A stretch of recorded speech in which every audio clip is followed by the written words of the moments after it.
बारामती लोकसभा मतदारसंघातून ओबीसी बहुजन पार्टीच्या वतीनं एक उमेदवार देण्यात आलेला आहे। महेश भागवत असं यांचं नाव आहे। आपल्यासोबत स्वतः महेश भागवत आहेत। आपण त्यांच्याशी बातचीत करूयात। काय नेमके तुम्ही मुद्दे घेऊन चाललेला आहात? बारामती लोकसभा मतदारसंघामध्ये गेल्या 1984 सालापासून एक प्रस्थापित कुटुंब या ठिकाणी राज्य करत आहे।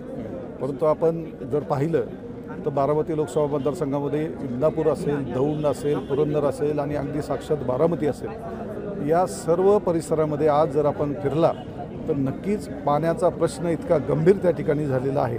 आणि मुळात आमच्यासारखा कार्यकर्ता 2007 सालापासून या पाण्याचं नियोजन करा, मग ते खडकवासल्याचं पाण्याचं नियोजन असेल, निरा डावा कालव्याचं नियोजन असेल, याच्यामध्ये अतिशय खंबीर भूमिका आम्ही घेत होतो। पर्यायांचा अक्षरशः सरकारसमोर डोंगर उभा करत होतो, परंतु कुठल्याही पर्यायावर त्यांनी त्या ठिकाणी मार्ग काढला नाही। आणि हे सर्वात मोठी दुरावस्था या बारामती लोकसभा मतदारसंघामध्ये आहे।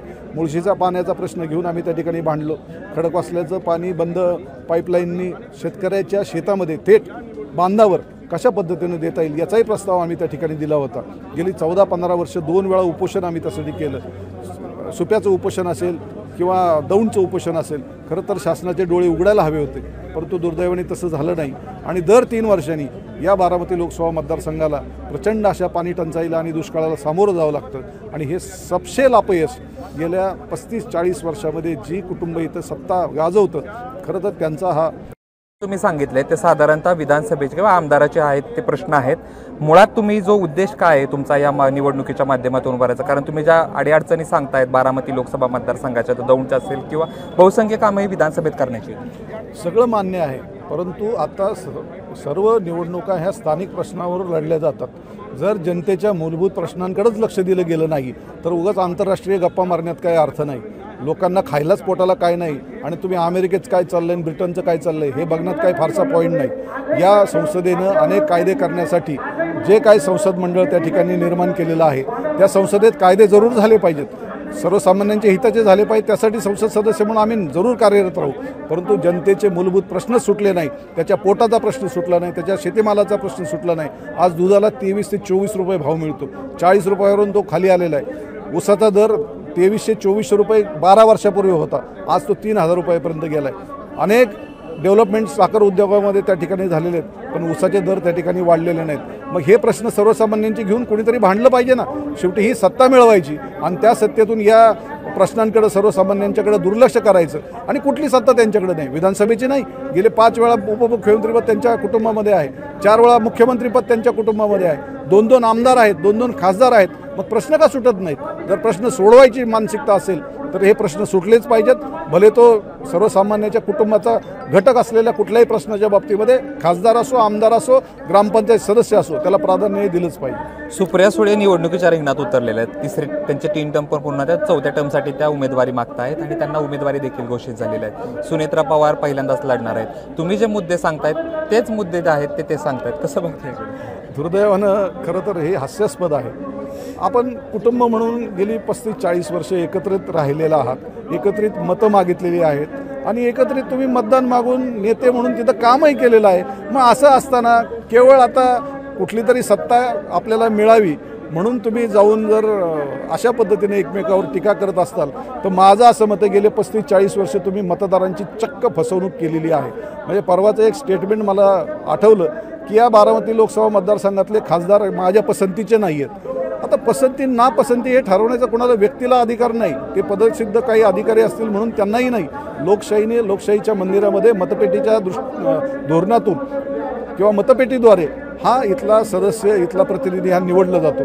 आणि कारण नसताना तुम्ही आज जर असं म्हणत असाल की ते लोकप्रतिनिधी माझ्या पसंतीचे नाहीत आणि आता माझ्या पसंतीचा उमेदवार द्या तर मी विकास कामं करेन, ही भावना ही लोकशाहीच्या दृष्टीने अतिशय घातक आहे असं माझं मत आहे। ओबीसी बहुजन पार्टीच्या वतीनं आज तुम्ही प्रचाराचा शुभारंभ करताय, प्रकाश शेंडगे येत आहेत, त्यांच्या उपस्थित आगामी काळात कशा पद्धतीचा तुमचा निवडणुकीचा कार्यक्रम असेल? मुळात आम्ही ही ओबीसी बहुजन पार्टी जी आहे ती वंचित, ओबीसी, दलित यांच्यावर होणाऱ्या ज्या काही गेल्या वर्षभरातल्या अनेक घटना आपण पाहिलेल्या असतील, मुळात कुठल्याही ओबीसी संघटनेनं त्या ठिकाणी या बारामती लोकसभा मतदारसंघच नाही पण संपूर्ण महाराष्ट्रामध्ये ही भूमिका घेतली की जो वंचित झालेला, विकासापासून दूर असलेला, रोजगारापासून दूर असलेल्या मराठा समाजाला आरक्षण मिळावं हीच भूमिका घेऊन आम्ही त्या ठिकाणी वावरत आहोत। आणि त्या ठिकाणी वावरत असताना आमची भूमिका ही ठाम आहे की मराठा समाजाला जे महाराष्ट्र शासनानं 10% आरक्षण दिलेलं आहे ते टिकवण्याची संपूर्ण जबाबदारी ही महाराष्ट्र शासनाची आहे। शेवटी तुम्ही कायदे करता, मग कायदे करत असताना त्याच्यामध्ये चुका आणि लूपहोल्स ठेवून जर मराठा समाजाला फसवण्याचं पाप तुम्ही करत असाल आणि त्याच्यामुळं ओबीसी आणि इतर जे समाज घटक आहेत त्यांच्याकडे दुर्लक्ष करण्याचं पाप जर तुम्ही करणार असाल तर त्याला जाब विचारण्याची जबाबदारी आता मतदारांनी घेतली आणि तो जाब विचारली। तुम्ही निवडणूक लढवत आहात, तुम्हाला सर्व जाती धर्माच्या लोकांची मतं लागणार मतं, पण तुम्ही तो ओबीसीचं प्रतिनिधित्व करताय का? नाही, मी या बारामती लोकसभा मतदारसंघामधल्या सगळ्या समाज घटकांचं या ठिकाणी प्रतिनिधित्व करत आहे।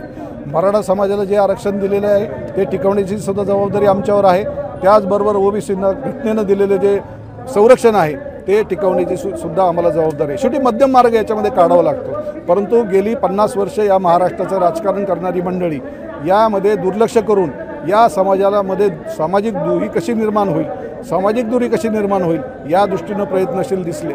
या सगळ्या प्रकरणामध्ये आळीमिळी गुपचूप अशा पद्धतीनं जर कामकाज होणार असेल तर त्याचाही जाब हे आम्हाला एक घटक म्हणून, समाजातले घटक म्हणून विचारण्याचा अधिकार आहे आणि आम्ही तो विचारतो। तुमच्या बोलण्याचा रोग साधारणतः पवारांवरतीच दिसतोय, कारण तुम्ही ज्या पद्धतीने 30-35 वर्ष झालं एका घराचं प्राबल्य म्हणताय ते साधारणतः पवारांवरती। तुम्ही दौंडमध्ये नेमका काय अन्याय झाल्यासारखं वाटतं तुम्हाला? दौंडमध्ये आपण या ठिकाणी खडकवासला कॅनलवरून आत्ता आलेला असाल, याला आलेलं आत्ता जे पाणी आहे, बेटवाडीसारखं गाव आहे, दौंड शहरासारखी नगरपालिका आहे आणि अनेक भागांमध्ये आता टँकर त्या ठिकाणी सुरू झालेत। पाणी लोकांना दिसतंय परंतु त्या पाण्याचा उपयोग करता येत नाही, पाणी त्या ठिकाणी दारातून जाते पण पिता येत नाही।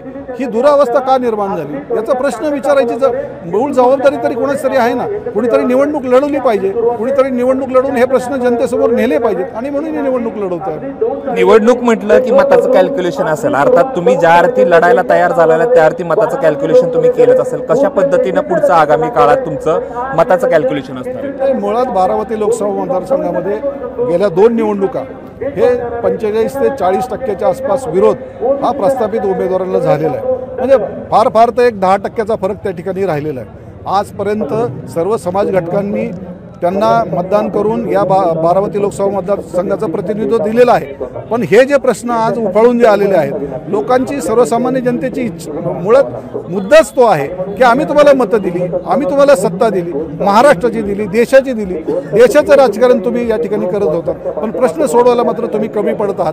तर हे प्रश्न सोडवण्याची ताकद कुठल्या तरी आता सर्वसामान्य माणसाच्या हातामध्ये आम्ही देऊ आणि त्याच्याकडनं ते प्रश्न सोडून घेऊ, ही भावना त्या ठिकाणी तयार झाली। याच्यामध्ये मतांचं गणित किंवा हे विजयाचं गणित तर असतंच, परंतु सामाजिक मनाचं गणित, सामाजिक मतांचं गणित हे सर्वात महत्त्वाचं आहे आणि ते आम्ही करणार आणि विजय मिळवू। मतदारांना एबीपीच्या माध्यमातून काय आवाहन करत?